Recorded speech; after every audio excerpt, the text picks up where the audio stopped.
nous recommandons ces moments entre tes saintes mains. Nous voulions écouter ta parole.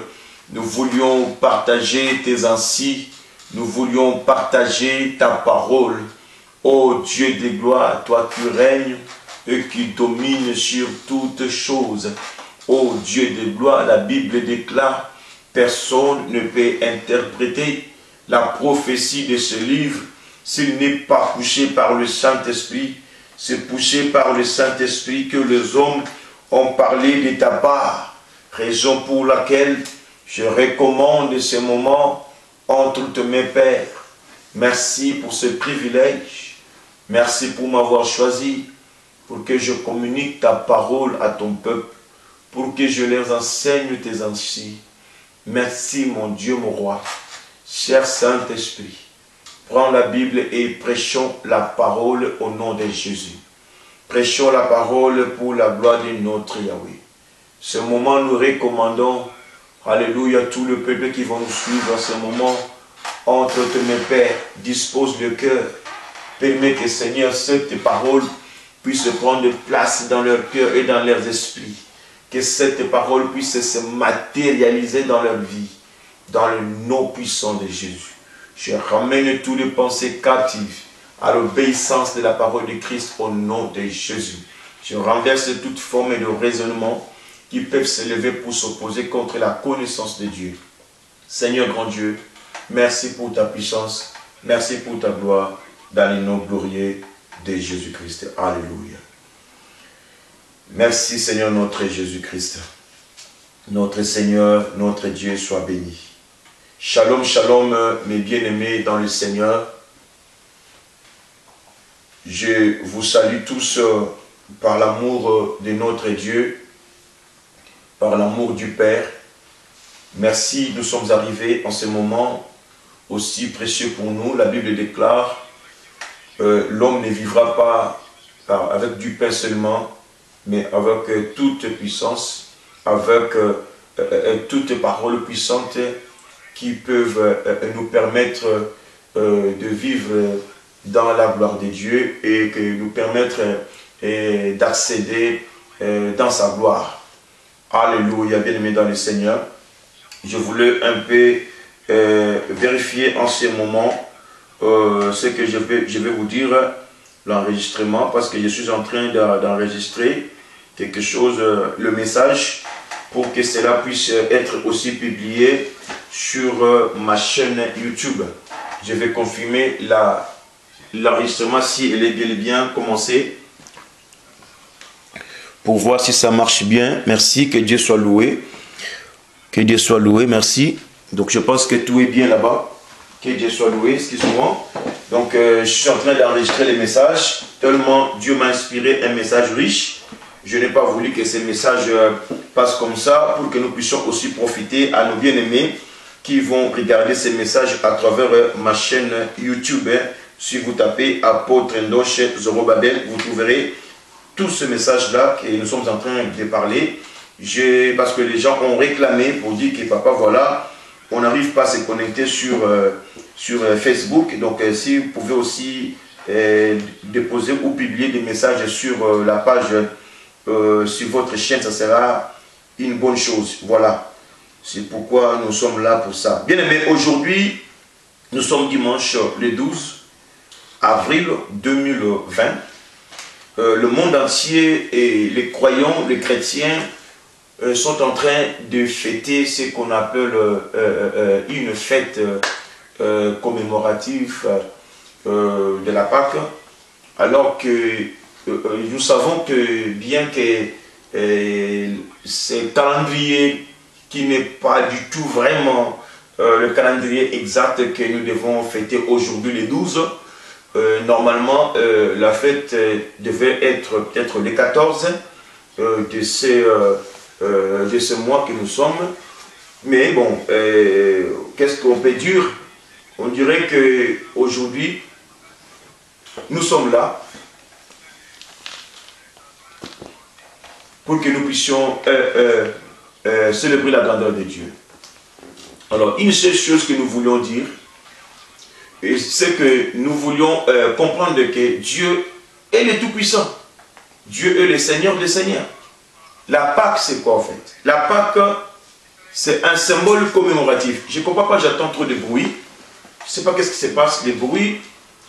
Je ne sais pas si c'est dans quel côté. Ceux qui sont connectés là-bas, vous pouvez aussi essayer de fermer vos micros.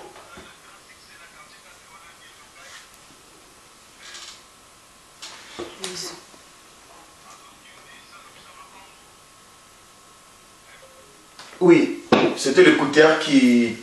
Il y avait un message qui s'est passé au niveau de l'écouteur parce que j'attendais le son de gauche à droite. Ok, je disais que aujourd'hui c'est le 12 avril 2020, le jour de la Pâque, une fête qui est commémorée dans le monde des chrétiens, dans ces calendriers grégaux, mais nous sommes là pour vous parler de la Pâque que nous prêchons chaque jour, que nous commémorons chaque dimanche dans nos églises pendant que nous célébrons la Sainte Seine. Lorsque nous annonçons la mort de Christ, c'est déjà nous confessons notre rédemption à travers cette mort sur la croix. Nous sommes dans Exode chapitre 12. Je voulais d'abord définir c'est quoi la Pâque. La Pâque, c'est un symbole commémoratif de la rédemption. Qui avait institué cette célébration, c'était lui-même Dieu. Je vais d'abord introduire par cette recommandation divine que Dieu avait parlé aux enfants d'Israël qu'ils doivent garder en mémoire ce jour de la délivrance. Voilà, je suis dans Exode chapitre 12, verset 42. Écoutez, bien-aimés dans le Seigneur. Exode chapitre 12, verset 42. Cette nuit sera célébrée en l'honneur de l'Éternel, parce que tu le fis sortir du pays d'Égypte. Cette nuit sera célébrée en l'honneur de l'Éternel, parce que tu le fis sortir du pays d'Égypte. Cette nuit sera célébrée en l'honneur de l'Éternel par tous les enfants d'Israël et par leurs descendants. Voilà, bien-aimés dans le Seigneur, lorsque vous regardez les gens célèbrent la fête, cette fête, c'était recommandé par Dieu. Ce n'était pas une fête que les hommes ont créée par l'ère des idéologies, parce qu'il y en a des fêtes créées par les hommes, mais cette fête a été instituée par Dieu. Dieu l'a dit, vous allez garder ça en mémoire et que cela ne passera pas inaperçu. Vos descendants reconnaîtront exactement que je vous ai délivré dans le pays d'Égypte sous la servitude du Pharaon. Alors, bien-aimés dans le Seigneur, cette délivrance de tout ce qui s'est passé en Égypte, ce peuple souffrait. Dieu avait promis à notre patriarche Abraham, lorsqu'il le bénissait, il lui a parlé aussi de cette promesse. Dieu avait dit que tes descendants, ils vont désobéir à mes ordres. Et bien après, ils seront sous l'esclavagisme en Égypte durant 430 ans. Alors, bien aimés dans le Seigneur, les autres parlent de 400, les autres parlent de 430, mais moi je vous dirais que 400, c'était 4 siècles, c'était après la mort de Joseph. Mais pendant le règne de Joseph, c'était 30 ans. 30 ans, c'est un chiffre, ça va nous donner un chiffre symbolique lorsque nous associons 3 plus 0. Jésus aussi a été vendu par 30 cycles d'argent. Raison pour laquelle, bien aimé dans le Seigneur, Joseph a régné durant 30 ans. Nous ne voulons pas parler de préfiguration de Joseph, mais nous voulions parler de la Pâque seulement. Et là, comme nous avons beaucoup à vous dire, on ne veut pas perdre le temps de pouvoir ouvrir plusieurs parenthèses. Que le Saint-Esprit nous aide pour que nous restions toujours carrés dans ce que nous voulions parler. Maintenant, je vais lire ce qui s'est passé ce jour-là en Égypte, lorsque Dieu se souvint de leur délivrance. C'est vrai, il s'est passé des choses. Dieu a dit, je vais maintenant libérer mon peuple. Je vais maintenant le faire sortir de ce pays. Alors, les temps étaient déjà accomplis. Dieu a dit, c'est fini. Mon peuple ne resteront pas pour toujours ici. Parce que le temps de la délivrance est arrivé. Alors, Dieu a fait son travail. Je vais confirmer d'abord les années pour ne pas avoir de polémiques. Nous sommes dans Exode, chapitre 12, verset 40. Le séjour des enfants d'Israël en Égypte fit de 430 ans. 430 ans. Et au bout de ces 430 ans, le jour même, toutes les armées de l'Éternel sortirent de l'Égypte. Donc lorsqu'ils sont arrivés au bout de 430 ans, directement, il fut sorti. Et si vous associez 430 ans, vous allez voir que 4 plus 3 égale 7. 7 plus 0, ça fait 70 ans de le règne ou de la servitude sous le service ou sous le règne des Babyloniens.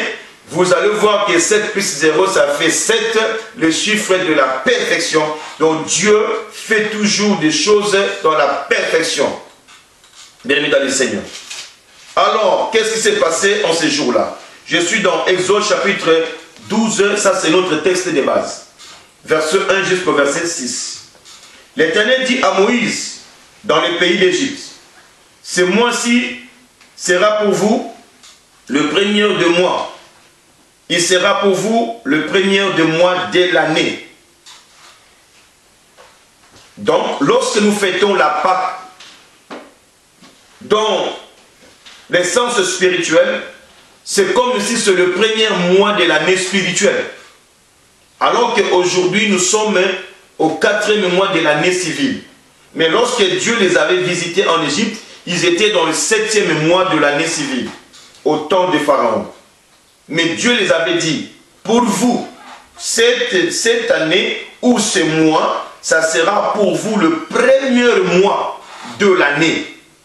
Alors, bien aimés, notre année a été consacrée, couronnée, le 31 décembre et le 1er janvier 2020. Je vais vous annoncer tout ce que Dieu nous a parlé le 31, dans cette réveillon. Tout ce que Dieu nous a dit à propos de cette année, Dieu va l'accomplir. Malgré la navigation prétend d'être dangereuse. Mais nous retenons sûrement, nous restons fermement, nous gardons cette assurance que le Dieu qui nous a promis pour cette année, que c'est une année de la réussite, nous réussirons. Nous arriverons au bout. Croyez et ne doutez pas. Tout ce temps-là passera et Dieu va nous amener à accomplir ce qu'il nous a promis cette année. Alléluia. Parlez à toute l'assemblée d'Israël et dites, le 10e jour du mois, 10e jour du mois, on prendra un agneau pour chaque famille, un agneau pour chaque maison. Si la maison est trop peu nombreuse pour un agneau, on le prendra avec son proche voisin. Selon le nombre de personnes, vous compterez pour cet agneau d'après ce que chacun peut manger. Ce sera un agneau. Maintenant, il commence à donner la prescription de cet agneau, les conditions de cet agneau pour que... Donc, Dieu a dit, il faut faire attention, tu ne peux pas prendre n'importe quel agneau, il faut suivre les conditions de l'agneau que vous devez prendre pour que cet agneau soit immolé.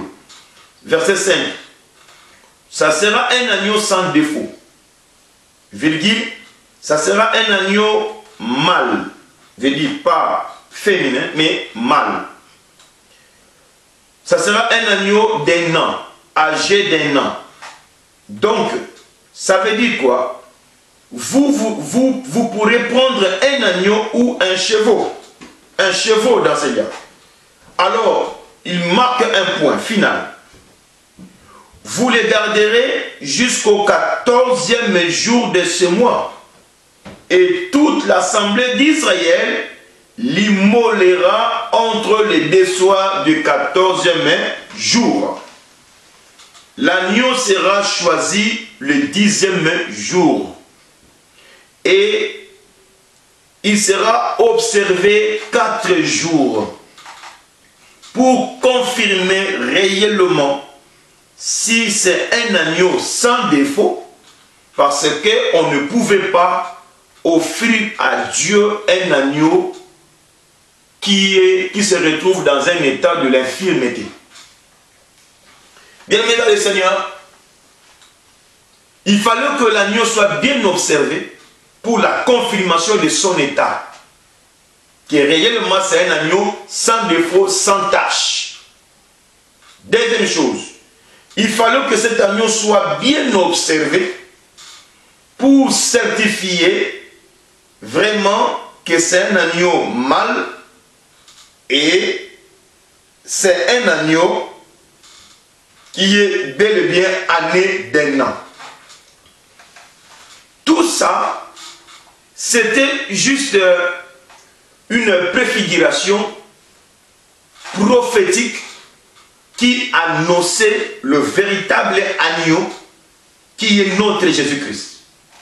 À travers ce message, cet enseignement, nous allons certifier, nous allons avoir la certitude que réellement, exactement, avec de preuves évidentes de la parole et de chapitres bibliques, que réellement Jésus, c'est lui l'agneau immolé. C'est lui qui est notre Pâque. C'est lui que nous devons commémorer aujourd'hui. Bien-aimés dans le Seigneur, nous savons tous que certains Juifs jusqu'à aujourd'hui ne croient pas que celui qui a été crucifié, c'était le Messie. Mais quand nous voyons la Pâque, qui est un symbole commémoratif de la rédemption, nous voyons le mot rédemption. C'est quoi la rédemption? La rédemption, c'est un fait de racheter quelqu'un, moyennant un prix. Que lorsque vous avez reçu une délivrance, mais que la personne a déposé une rançon, et que ce prix-là qu'il a déposé, c'est ça dont vous avez été racheté, pas gratuitement. C'est pourquoi la Bible nous déclare que vous n'avez pas été racheté par des choses périssables, ni par de l'or, ni par de l'argent, ni par des maisons, mais vous avez été racheté de la vaine manière de vivre que vous avez hérité de vos pères. C'était par les sangs précieux de Jésus-Christ qui a payé comme un prix pour notre délivrance. Aujourd'hui, nous allons voir maintenant le parcours de Christ lorsqu'il est venu sur la terre. La condition, c'était que l'agneau devrait être sans défaut. On va regarder dans la Bible si réellement Jésus-Christ était un agneau sans défaut. Nous allons regarder dans la Bible si réellement Jésus-Christ était un agneau âgé d'un an. Nous allons regarder dans la Bible si réellement Jésus-Christ était un agneau mâle. Bien-aimés dans le Seigneur, moi je vous dis que la Bible est vraiment, s'interprète elle-même. La Bible est approuvée. Cette écriture est approuvée. Jésus, est-ce qu'il a aussi observé durant 4 jours pour être, avant d'être immolé? Oui, moi je vous dirais oui. Bibliquement parlant, nous allons confirmer, parce que si vous avez la foi, c'est que vous avez la conviction. Et cette conviction doit être fondée sur cette certitude fondée sur des preuves évidentes. Ces preuves évidentes, ce sont des versets, des chapitres bibliques que nous allons vous communiquer à la suite. Bien-aimés dans le Seigneur, nous allons remarquer Jésus-Christ. Lorsqu'il est né, d'abord nous allons confirmer si c'était un agneau mâle ou bien un agneau qui n'était pas mâle. Alors nous allons lire Ésaïe, chapitre 9. Écoutez-moi très bien. Ésaïe chapitre 9. Alléluia. Verset 5. La Bible nous dit ceci.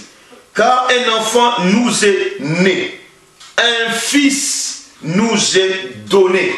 Ce n'est pas une fille nous est donnée, mais un fils nous est donné. Virgule. Je m'arrête d'abord là, parce que je vais continuer après. Bien-aimés dans le Seigneur, en grec on dit un technon nous est né, mais un nios nous est donné. Ça veut dire, Jésus est né comme tout enfant, mais cet enfant n'était pas enfant, mais c'était un fils. Pourquoi un fils?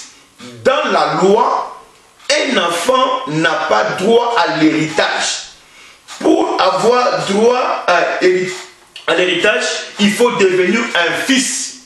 Alors que dans le monde des Grecs, si tu es encore technon, la Bible nous dit, tant que l'héritier est encore enfant, il sera toujours sous le joug, sous la servitude, sous la tutelle de ses grands, et lui, il va vivre comme un esclave.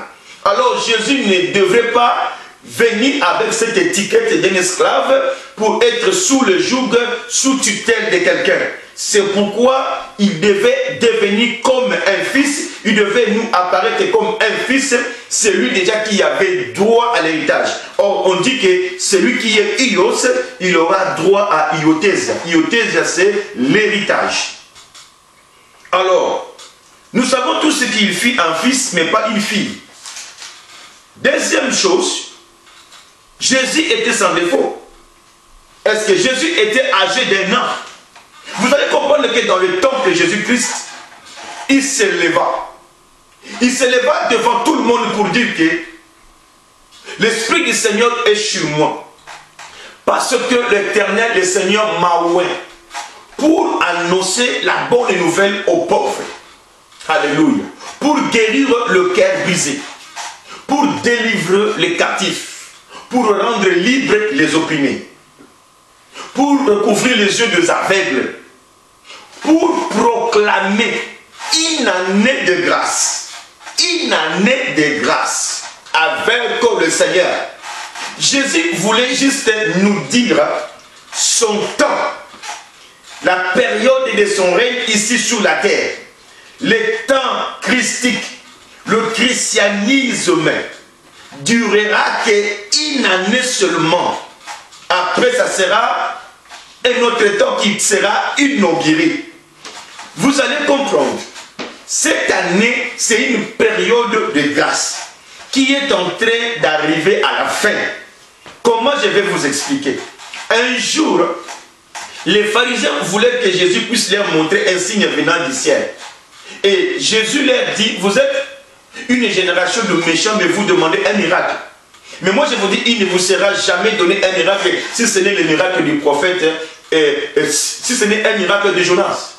Comme Jonas resta 3 jours dans le ventre du poisson, c'est pareil que le Fils de l'homme sera 3 jours dans le ventre de la terre, sous la terre, et il sera ressuscité. Bien aimé, dans le Seigneur, écoutez-moi très bien. Lorsque les Grecs regardaient Jésus, ils le voyaient pas comme tout le monde. Les gens ont interprété ces passages de leur façon. Mais lorsque tu as loupé la définition étymologique d'un mot, c'est par là que commence l'hérésie de l'enseignement. Alors que dans cet enseignement, vous allez comprendre. Et lorsque les Grecs regardent Jésus, ils l'appelaient Istus. Une fois, je vous ai déjà expliqué cette abréviation. C'est un mot abrévié qui a une signification détaillée. Un Istus, c'est comme un sigle.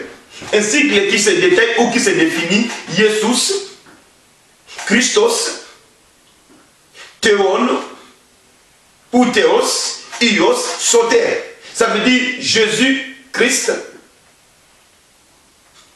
Fils de Dieu et Sauveur. Jésus, Christos, Christ, Théon, Dieu, Ios, comme je viens de vous expliquer, Fils, Soter, ça veut dire Sauveur. Ou tu peux définir comment? Jésus-Christ, Fils de Dieu, Sauveur. Ou bien Jésus-Christ, il est le Fils, il est le Dieu, Sauveur. Bien aimé dans le Seigneur, lorsque les Grecs parlent de gros poissons, Isus, c'est-à-dire il désigne Jésus-Christ. Lorsqu'il parle de gros poissons, Ketos Mega, ça veut dire il désigne un monstre marin. Donc ils avaient des types d'appellations pour distinguer de quels gros poissons sont en train de parler. S'ils parlent de Jésus, ils diront Istus. S'ils parlent du gros poisson comme monstre marin, ils diront Ketos Mega. C'est ça la distinction entre les deux gros poissons. Alors que le temps du christianisme, c'est le temps du poisson.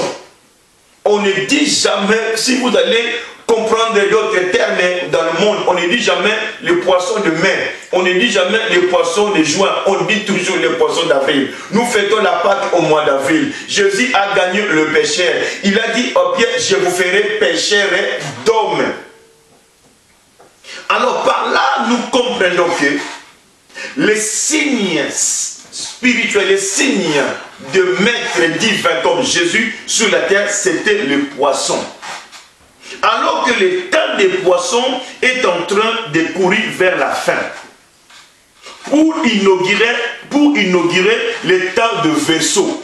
Le temps de Verseau, c'est là où va régner l'Antichrist.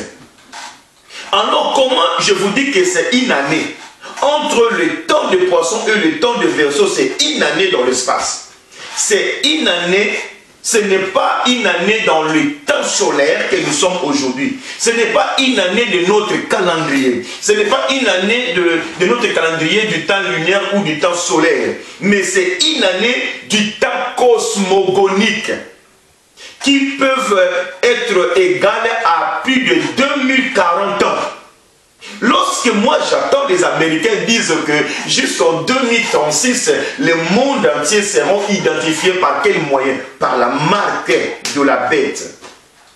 Je dis, mais Seigneur, je n'ai pas une année certifiée, je n'ai pas une date certifiée, parce que personne ne connaît l'année où le Seigneur Jésus va revenir. Mais moi je vous dis que la Bible nous dit ceci, pour les enfants de lumière, pour les enfants de lumière, je ne parle pas des ignorants, pour les enfants de lumière, cet jour-là ne sera pas comme un voleur pour eux.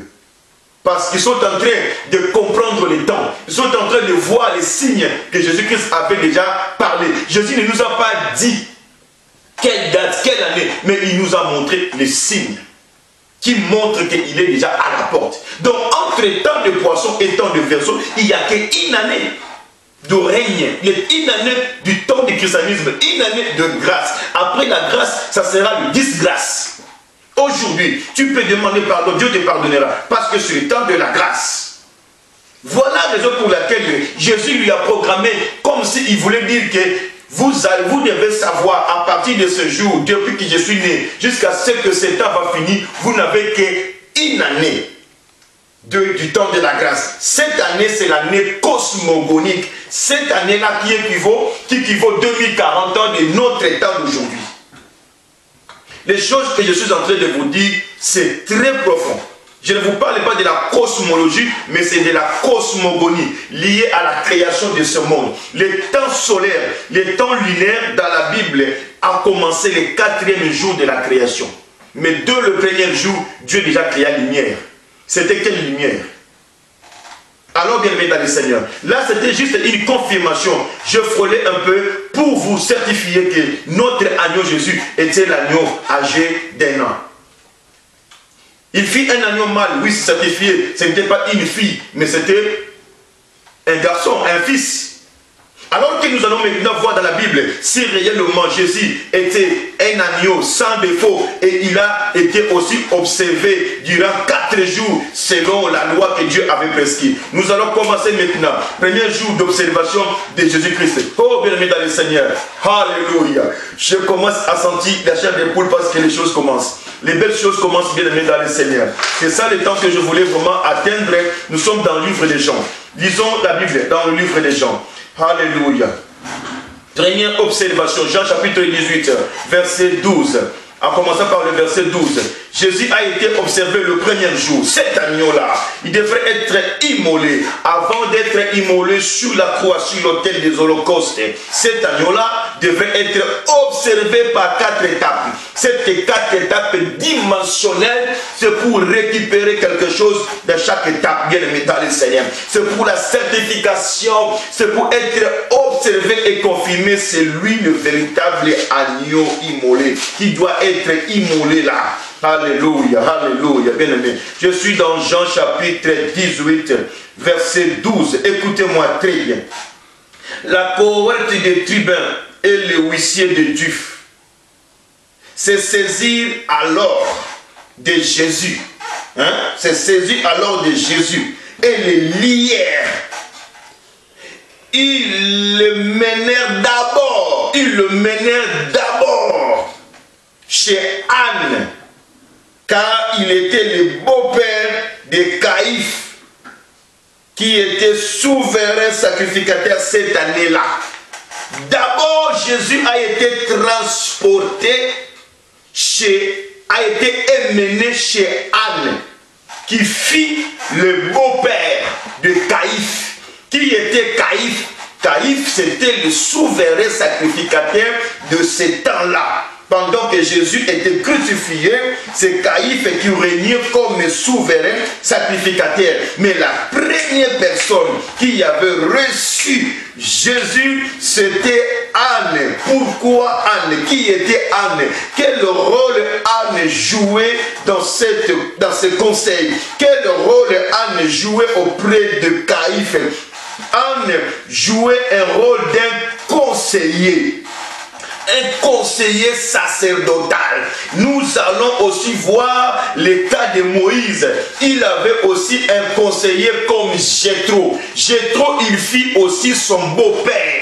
Il fit aussi son beau-père qui le conseilla, qui lui a orienté l'organisation dans ce temps-là. Mais Jésus, alléluia, ne pouvait pas avoir de conseillers tout autour de son sacerdoce. Pourquoi? Parce que lui n'avait pas besoin d'un conseiller. Il a fallu que ce jour-là, la fonction de Anne puisse mettre fin. Parce que dans ce sacerdoce, Jésus n'avait pas besoin d'un conseiller pour le conseiller.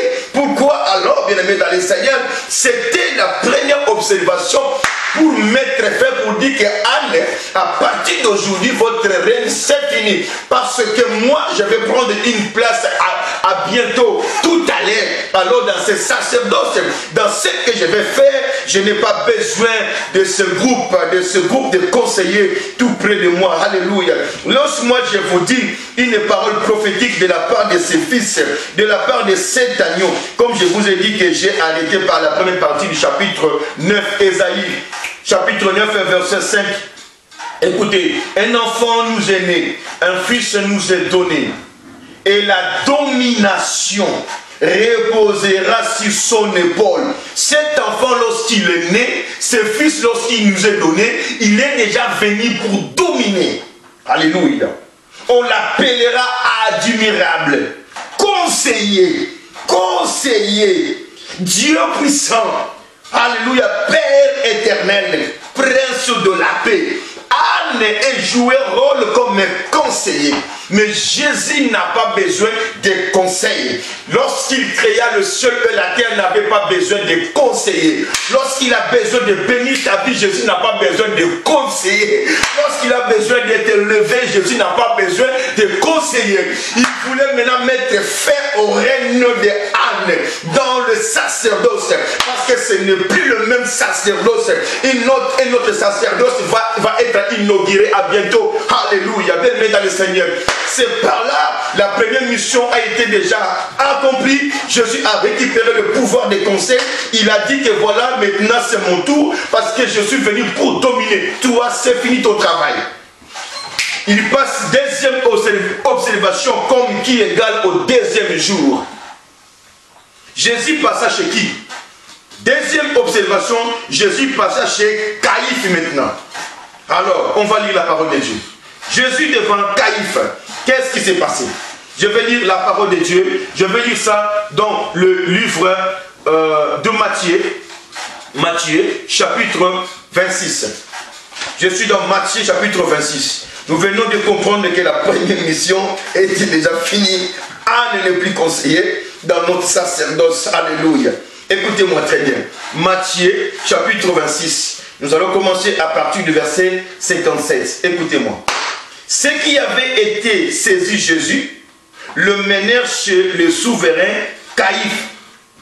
Si vous avez voulu que je continue même dans Jean, vous allez voir même dans Jean aussi, c'est bien écrit qu'après avoir vu Anne, il passa chez Caïphe et Caïphe aussi l'interrogèrent. Alors écoutez-moi très bien. Il le mena chez, écoute-moi très bien. Il le mena chez le souverain Caïphe, où les scribes et les anciens étaient assemblés.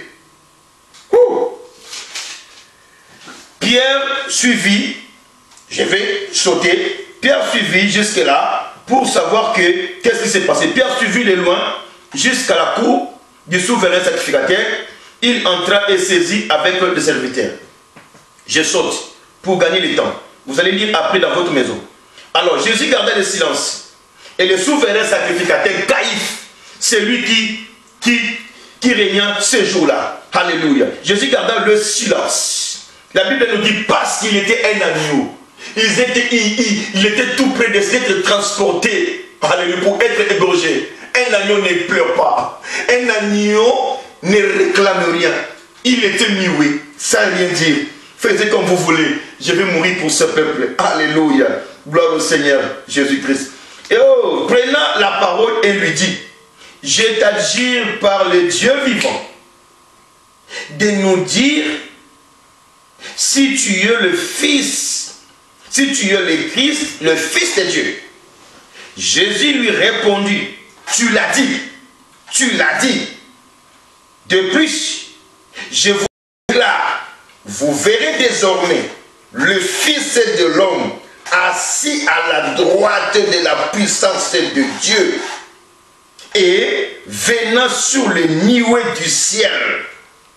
Alors le souverain sacrificateur déchira ses vêtements, disant il a blasphémé. Qu'avons-nous encore besoin de témoins? Voici, vous venez d'attendre son blasphème. Que vous ensemble? Il répondit, il méritait la mort. En réalité, qui méritait la mort à ce moment-là? On va lire d'abord pour faire la cohésion de ces passages bien-aimés dans le Seigneur. Je suis dans Lévitique. L'acte que le souverain avait commis, c'était vraiment quelque chose de grave. Je suis dans, d'abord je suis dans Lévitique. Oui. Alléluia. Pour que nous puissions lire clairement. Et cela, ça va nous aider à voir des choses dans la profondeur. Je suis dans Lévitique. Vous allez voir Lévitique 21. Vous allez voir qu'est-ce qui s'est passé. Qu'est-ce qu'il ne pouvait pas faire. Il a fait quelque chose de crime. Alléluia. On va lire. Lorsqu'il parle de la consacration des serviteurs de Dieu.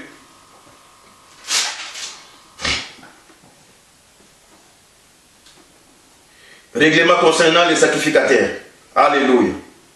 Écoutez, Lévitique chapitre 21, verset 10. C'est un règlement de la loi concernant le sacrificateur et le souverain sacrificateur. Le sacrificateur qui a la supériorité sur ses frères, sur la tête duquel a été répandue l'huile d'onction, sur la tête duquel a été répandue l'huile d'onction, et qu'il a été consacré, revêtu de vêtements sacrés, ne découvrira point sa tête et ne déchirera point ses vêtements. Bien-aimé dans le Seigneur, Jésus, l'agneau immolé, observé le deuxième jour par la deuxième personne, Caïphe, le souverain sacrificateur.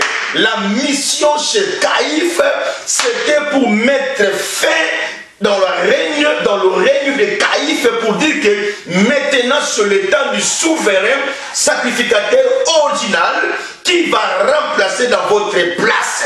Parce que le sacerdoce de Lévitique, ou le sacerdoce selon l'ordre d'Aaron, c'était un sacerdoce, c'était le règne transmissible. Donc il fallait que cela soit transmissible par de l'enfant, du père à l'enfant, du père au fils. Mais là maintenant Jésus voulait prendre un sacerdoce et devenir un souverain éternel. Jésus entrant chez Caïphe, Caïphe l'interrogea, il lui fit étonner, il lui pose une question: tu es le Christ? Il dit oui, je suis le Christ. Désormais vous allez voir le Fils assis sous la droite du Père, venant sur les nuées. Vous avez entendu tous, il a déchiré, il a pris non, il a blasphémé le nom de Dieu. Il dit qu'il est le Fils de Dieu. Il a pris ce vêtement, il a déchiré. Oh, selon la loi. Parce que c'était dans le conseil de la loi. Le conseil où les chefs de maîtres de la loi étaient là tous présents.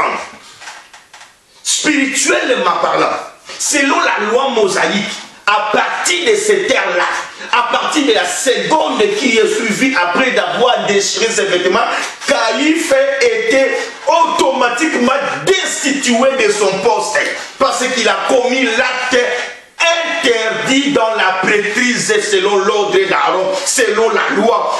Alors Jésus, à ce jour-là, Caïphe n'était plus souverain sacrificateur dans le monde des esprits. C'est fini, il a été destitué de son poste.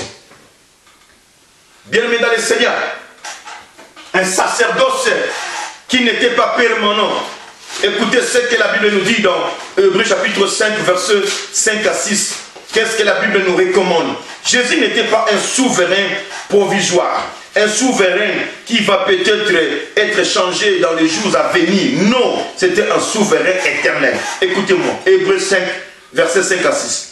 Et Christ n'est pas non plus attribué la gloire de devenir souverain sacrificateur, mais il la tient de celui qui l'a dit: tu es mon fils. C'est pourquoi il a confirmé: je suis le Fils, je suis le Christ, le Fils de Dieu. Alléluia. C'était le moment de récupérer. Tu avais assumé l'intérim, tu as pris une place, tu étais mon remplaçant pendant une période, mais c'est fini, c'est le temps de l'éternité, c'est le temps d'une gloire éternelle qui va commencer maintenant.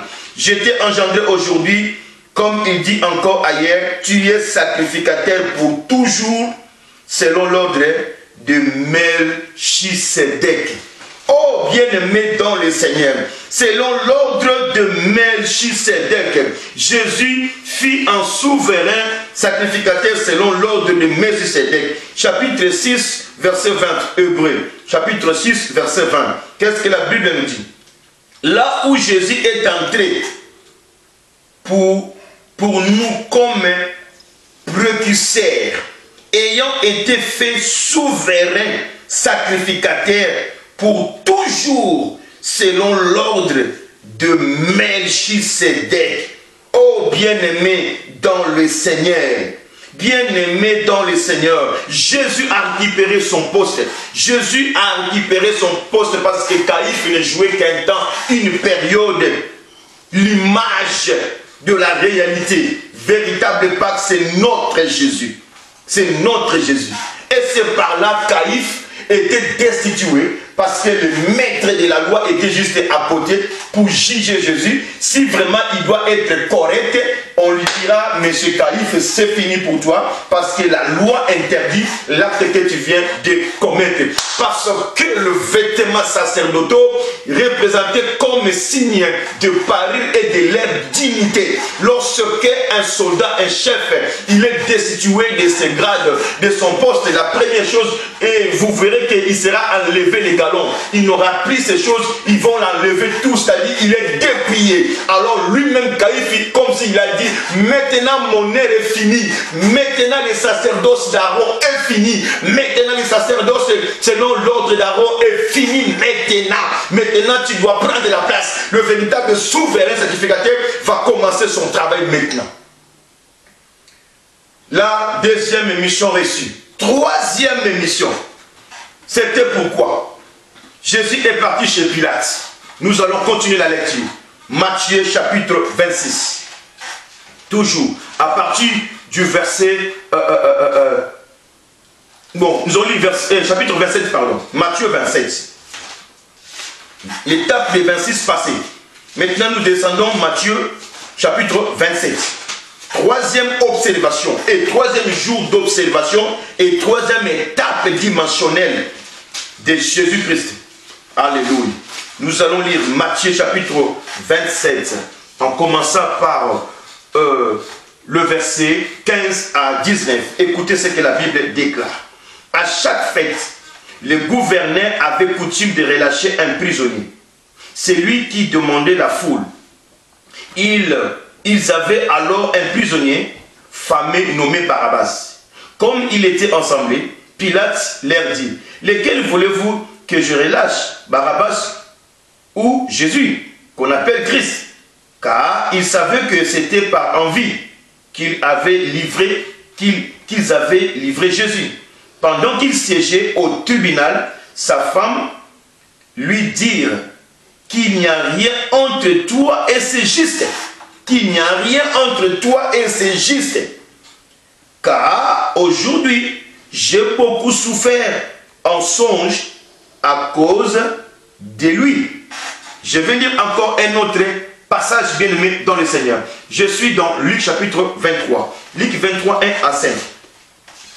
Vous savez, il y en a plusieurs passages qui nous parlent de l'étape de Pilate. Là, nous venons d'attendre, la femme de Pilate a bien souffert toute la nuit en songe pour dire que vous êtes en train de condamner celui qui est innocent. Écoutez-moi très bien. Luc 23, 1 à 5. Ils levèrent tous et ils conduisent Jésus devant Pilate. Ils se mirent à l'accuser devant... il s'est mis à l'accuser disant, nous avons trouvé cet homme excitant notre nation à la révolte, empêchant de payer les tribus à César, alors que c'était faux. Un jour, Jésus a pris le monnaie, la pièce, il a dit, c'est qui il y a la figure dans cette pièce?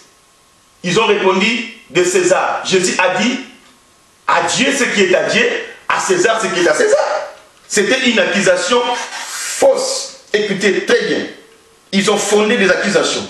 Écoutez très bien.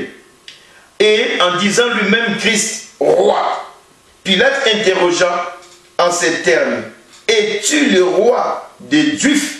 Jésus lui répondit, tu le dis. Pilate dit aux principaux sacrificateurs, à la foule, je trouve rien de coupable à cet homme. Mais il insistait et il soulève le peuple en enseignant par toute la Judée depuis la Galilée où il commençait jusqu'ici. Oh bien-aimé dans le Seigneur, il voulait toujours insister de condamner Jésus. Je suis dans Jean chapitre 18 encore. Écoutez-moi très bien. Je vais vous dire quelque chose. Je vais associer tous les chapitres qui nous parlent de ce temps de Jésus chez Pilate. Alléluia. Ici, nous venons d'écouter qu'est-ce qui s'est passé. Écoutez-moi très bien. Jean chapitre 18, verset 28 jusqu'au verset 38. Écoutez ce que la Bible déclare. Ils conduisent Jésus chez Caïphe au pressoir. Ouais.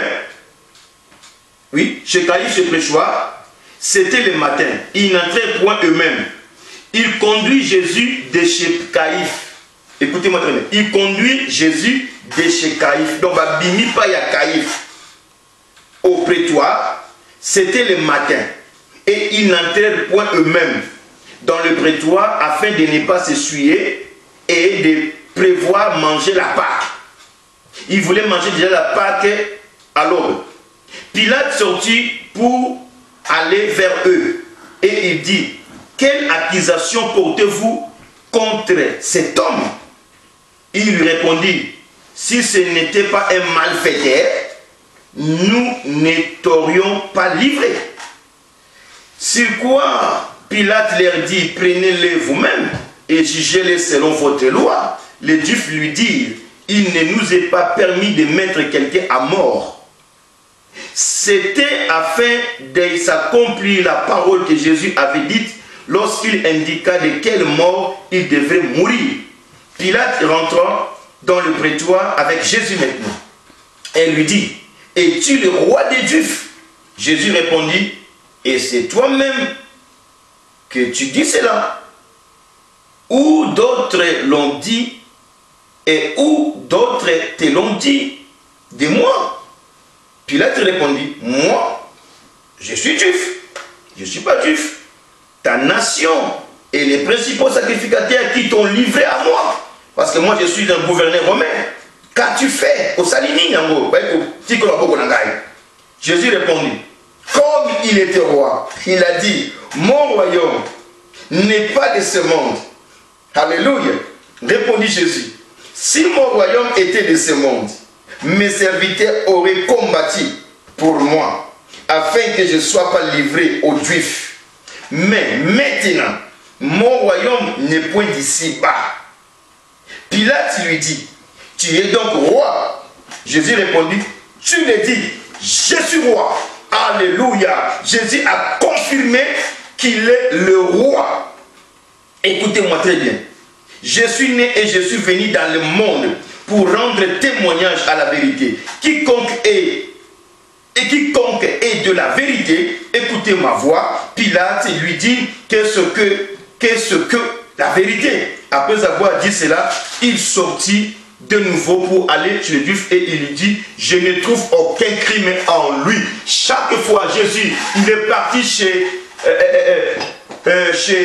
Pilate pour recevoir cette certification, malgré qu'il ne pouvait pas croire qu'il n'avait pas de faute. La Bible nous dit qu'il cherchait de l'accuser, mais il ne trouvait aucun mal chez lui. Pilate attend que le gouverneur, il a dit: je n'ai trouvé aucun mal dans la vie de cet homme. Cet homme, c'était innocent. Ils ont porté des accusations mensongères qui n'étaient pas vraies, mais Pilate a déclaré: cet homme, c'est un agneau sans défaut. Cet homme, c'est un agneau sans défaut. Mais il a parlé que mon royaume n'est pas d'ici-bas. Mon royaume est dans le ciel. Si j'avais réellement, alléluia, si mon royaume était ici terrestre, vous allez voir tout de suite mes serviteurs, ils devaient vraiment exercer leur travail. Alléluia, travailler pour moi. Je ne devais pas être livré aux Juifs pour être tué dès le main dans le Seigneur. Je suis venu pour imposer la vérité. Je suis venu pour remplacer le vrai sacerdoce. Je suis venu pour remplacer le vrai roi. Parce que Hérode ne voulait pas entendre qu'il y a encore un autre roi. Bien-aimé dans le Seigneur, je vais vous dire qu'il y a quelque chose de grand qui doit être passé à la suite. Jésus certifié agneau sans défaut. Quatrième jour, qui était le dernier jour avant que l'agneau doit être immolé. Il le menait où? Chez Hérode. Luc 23. Luc chapitre 23. Écoutez ce qui s'est passé. Luc chapitre 23. Nous allons commencer à partir du verset 6 jusqu'au verset 12. Luc 23, verset 6 jusqu'au verset 12. Écoutez ce que la parole nous dit. Alléluia. Écoutez. Quand Pilate entendit parler de la Galilée, il demanda cet homme, était un Galiléen? Alors, ayant appris qu'il était de la juridiction d'Hérode, alors il les renvoya à Hérode, qui se trouvait aussi à Jérusalem en ces jours-là. Alors, lorsque Hérode vit Jésus, il en eut une grande joie, car depuis longtemps, il désirait le voir, à cause de ce qu'il avait entendu dire de lui. Et il espérait qu'il venait faire quelques miracles. Il lui adressa beaucoup de questions, mais Jésus ne lui répondit rien. Les principaux sacrificateurs et les scribes étaient là, et l'accusaient avec violence. Hérode, avec ses gardes, les traita avec mépris. Après être moqué de lui, Hérode va commettre quelque chose d'irréparable. Hérode va commettre quelque chose qu'il ne fallait pas faire. Après avoir, entre-temps, il croyait se moquer de Jésus. L'acte qu'il a fait, c'est un acte symbolique de la passation de pouvoir, d'enlever sa royauté terrestre, de dire qu'aujourd'hui je te reconnais comme le roi. Pendant qu'il se moquait de Jésus, Hérode a pris sa tunique royale. Hérode a pris son vêtement royal. Il a revêtu Jésus en disant, voici le roi des Juifs. Il ne savait pas, il était en train de confirmer maintenant. Oh, selon la loi, lorsqu'il veut passer quelque chose, une passation de pouvoir, c'était un signe symbolique.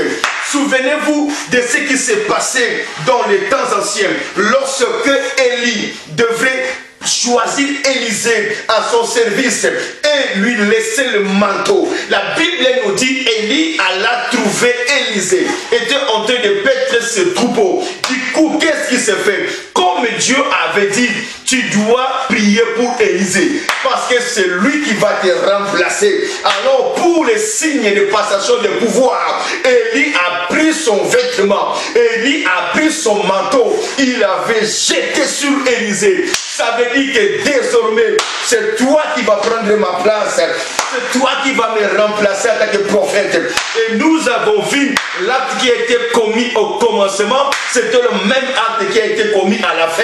À la fin, lorsque Élie est parti, il avait laissé son manteau. Parce que ce n'était plus à lui. C'était maintenant le manteau qui appartenait à Élisée. Alors que les signes que Hérode avait fait, c'était pour passer le pouvoir. Parce que le sacerdoce de Jésus-Christ devrait être un sacerdoce royal, devrait être un sacerdoce au-dessus de tous les sacerdoces. Tous les sacerdoces devaient venir devant Jésus pour s'agenouiller, pour adorer. C'est pourquoi vous avez vu les trois mages qui sont venus pour adorer Jésus. Pendant que tout le monde ne voyait qu'un enfant qui est né, mais les trois mages qui avaient l'aide de pouvoir lire les étoiles, c'était des astrologues, c'était des gens qui avaient la capacité de déchiffrer, de lire l'étoile de quelqu'un. Ils ont vu l'étoile, alléluia, ils venaient de l'Orient. Ces trois mages-là, vers 6e siècle, leur nom est apparu. C'était le premier, oh alléluia, Balthazar. Le deuxième, c'était Melchior. Le troisième, c'était Gaspard. Alors que bien, mais je vais vous dire une seule chose. Ces trois mages, oh, la Bible nous dit, et dans le terme ou dans le langage grec, quand on voit mage, ça veut dire magoi. Magoi en français c'est magie. Ça veut dire s'il y avait la magie qui existait dans l'État, il devait venir s'agenouiller devant les sacerdoces royales. Parce que Jésus maintenant, il doit être souverainement élevé comme le roi. Parce qu'il a dit, je le suis, mon temps maintenant est venu. Alléluia. Lorsque Hérode avait appris qu'un enfant est né, celui qui sera le roi d'Égypte, il a tout pris pour le tuer. Il a cherché pour le tuer parce qu'il voulait plus un remplaçant.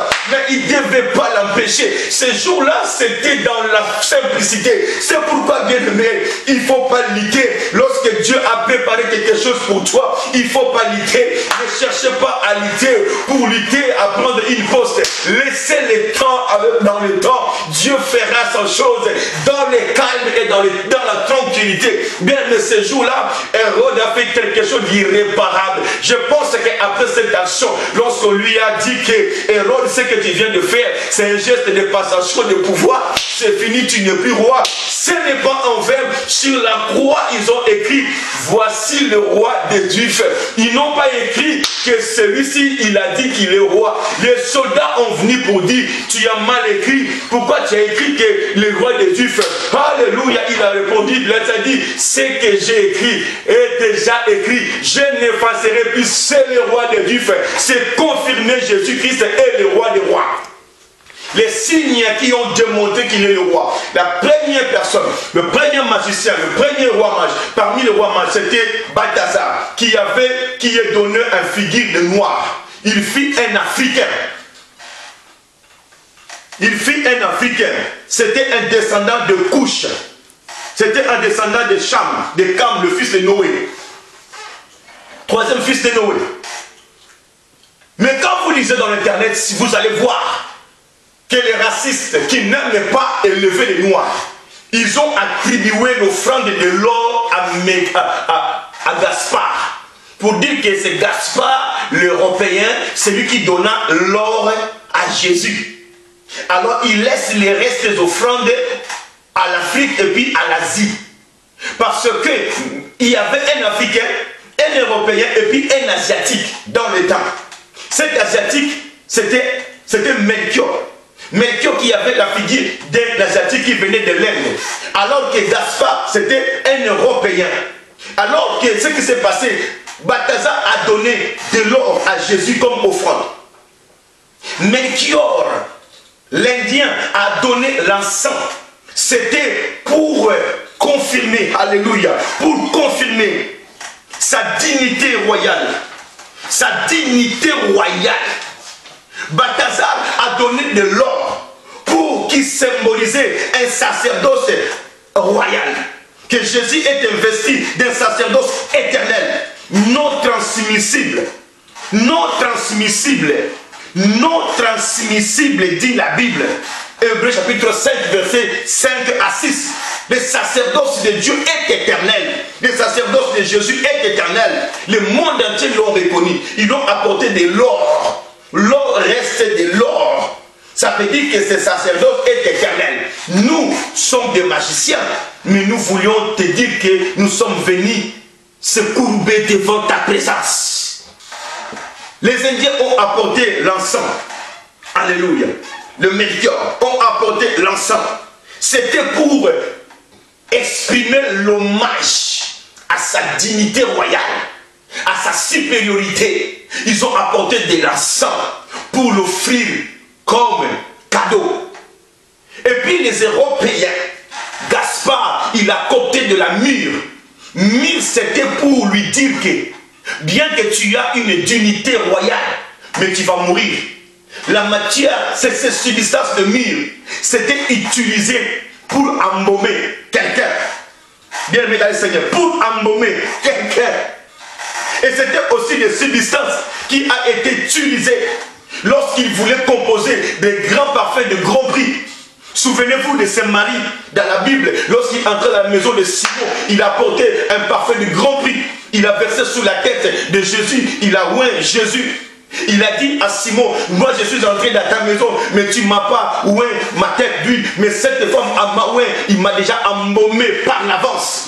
Il m'a déjà embaumé. L'acte que cette femme vient de faire, c'est l'acte de ma sépulture, bien aimé. L'acte de mon tombeau, l'acte de m'embaumer par avance. Parce que Jésus savait que le jour où ils viendront déjà au cimetière pour l'embaumer, ils ne le trouveront pas. Bien aimé, pendant que l'église est encore sur la terre, c'est là où il faut embaumer le corps de Jésus. Pendant que l'église est encore sur la terre, c'est là où il faut donner les offrandes.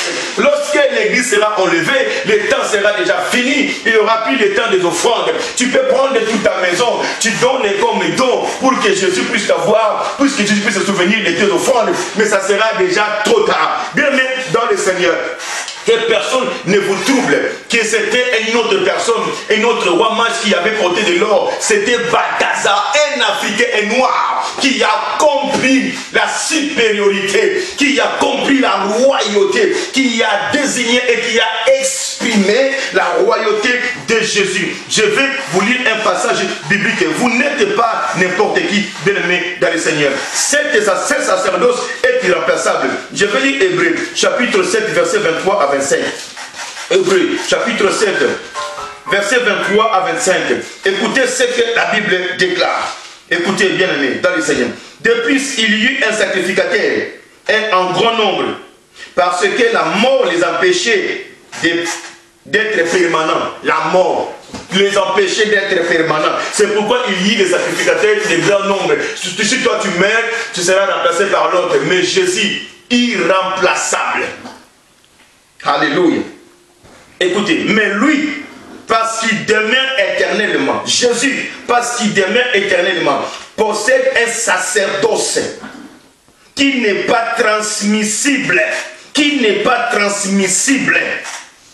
C'est aussi pour cela qu'il peut sauver parfaitement ceux qui s'approchent de Dieu par lui, étant toujours vivant pour intercéder en leur faveur. Il est vivant, il intercède pour nous. Le rôle du souverain sacrificateur, c'était pour entrer dans le lieu très saint, apporter le sang de la victime et piller, demander le pardon du peuple. Maintenant, Jésus devrait entrer dans le lieu très saint. Mais il fallait d'abord commencer par l'autel des holocaustes. Il a d'abord commencé par la purification.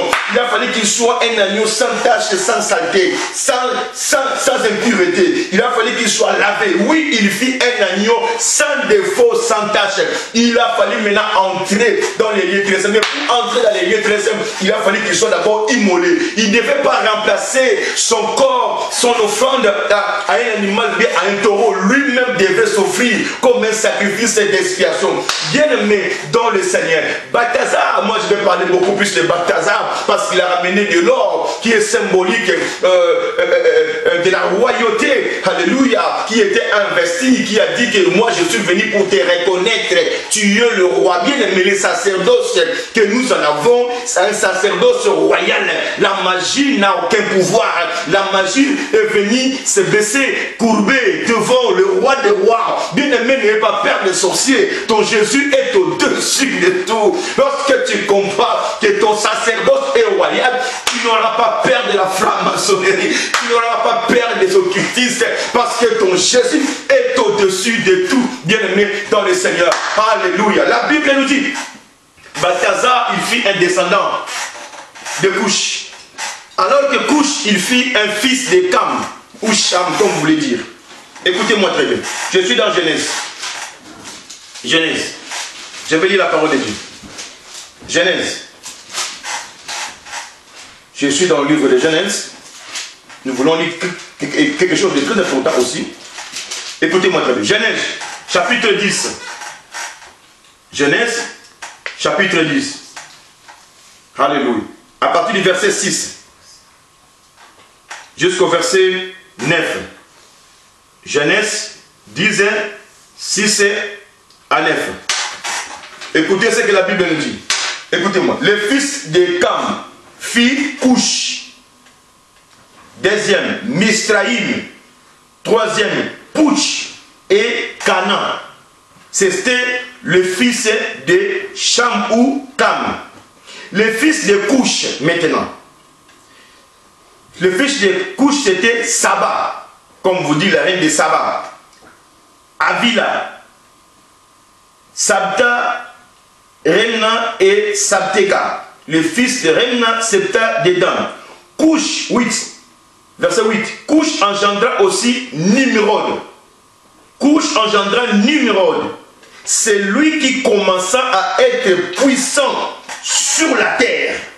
Il fit un vaillant chasseur devant l'Éternel. C'est pourquoi l'on dit comme Nimrod, vaillant chasseur devant Dieu. Le premier homme puissant du monde, c'était un Africain, un Égyptien, qui s'appelait Nimrod. L'Égypte qui fit la première nation puissante du monde, c'était l'Égypte. Lorsque vous voyez les enfants de Cam, Couche, ça veut dire Éthiopie. Mishraïm, ça veut dire Égypte. Pouch, ça veut dire Libye. Donc nous voyons Éthiopie, Égypte, Libye. C'était des enfants qui sont sortis, les descendants, l'ancêtre des Éthiopiens, Couche, l'ancêtre des Égyptiens, Misraïm, l'ancêtre des Pouch, des Libyens, c'est Pouch, qui fit les enfants de Cam ou Cham, le troisième fils de Noé. Les Africains firent des hommes forts dans le monde entier, bien-aimés, dans le Seigneur. Nimrod fit l'homme le plus fort du monde entier, le premier homme puissant, c'était un Africain. C'est pourquoi vous allez voir Balthazar avait ramené de l'or. C'est lui qui a ramené le précieux pour désigner, pour confirmer, pour exprimer la supériorité de Mashiach. Aujourd'hui, bien-aimés dans le Seigneur, nous savons que le soleil géographique, c'est l'œuvre de l'Est.